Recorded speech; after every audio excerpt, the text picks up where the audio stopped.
Hello students. Today I am going to make video on the new chapter, and the name of the chapter is the sectors of Indian economy, and it is belong to the class 10th economics part.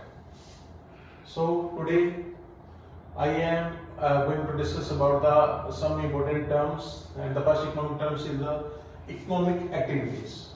So what is economic activities?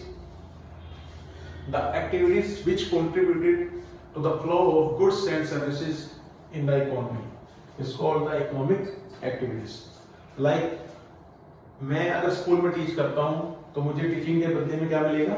Salary मिलेगी, जो कि क्या होगी? मेरी एक economic earning होगी या economic activity मैं कह सकता हूँ। अगर मैं वही एक्टिविटी मीन्स अगर मैं घर पर आकर अपने बच्चों को टीच करता हूँ तो उसके बदले में किसी भी तरीके का किसी भी काइंड का चार्ज नहीं करूंगा अपने बच्चों से, तो वो मेरी इकोनॉमिक एक्टिविटी नहीं होगी। And the second important term is the GDP, and what is the meaning of the GDP? Gross domestic product.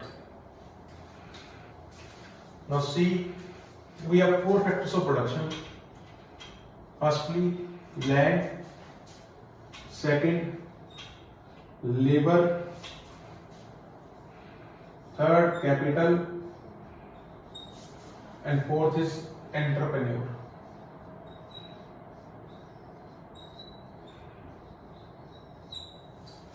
These four are the factors of production. And for land we give rent, for labor we give wages, and for capital we give interest, and for entrepreneur we give profit. If I add four of these factor payments like rent plus wages plus interest plus profit, it is equal to the GDP, or we can say that equal to the national income. Third important term is the final goods. And what is the final goods? Converting of the raw materials into the useful thing is called the final goods.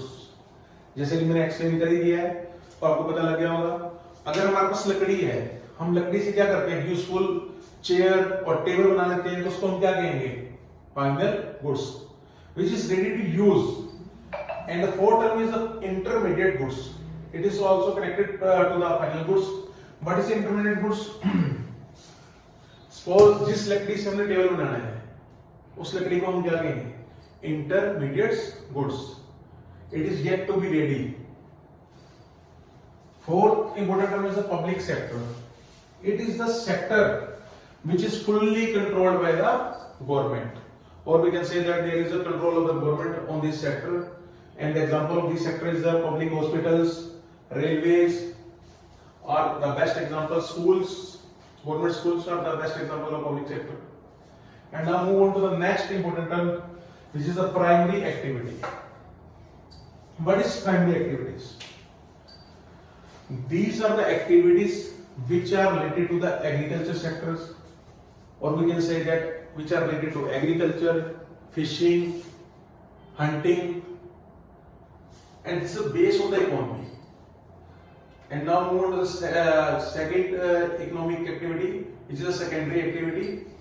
What is secondary activity? These are the base of the primary activities. It provides the base to the primary activities. Mainly it is concerned with the industrial sector, or we can say that the secondary activities is related to the industrial sector or industries. Third and important activity is the tertiary activity. What is the tertiary activity?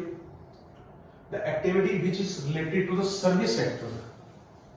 Means these are the sectors which provide base to these all two sectors. Like अगर हमें phone की service चाहिए, industrial sector के अंदर अगर phone की service चाहिए तो कौन प्रोवाइड करेगा? कॉल सेक्टर की सर्विस कौन प्रोवाइड करेगा? टर्शियरी सेक्टर ही ऐसा सेक्टर है जो क्या करेगा? सेकेंडरी सेक्टर और प्राइमरी सेक्टर को फोन की सर्विस प्रोवाइड करेगा, कॉल सेंटर की सर्विस प्रोवाइड करेगा। Now move on to the next important term, which is the organized sector. What is organized sector?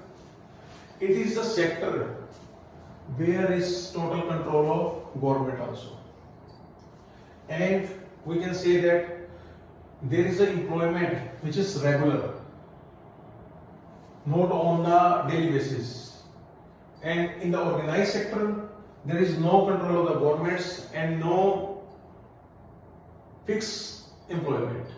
Or we can say that there is employment on the regular, not on the regular basis, on the daily basis, on the part-time jobs are the examples of the unorganized sector. So these all are the important terms from this sector. And in the next video, I will explain all the important questions regarding this chapter. Thank you so much.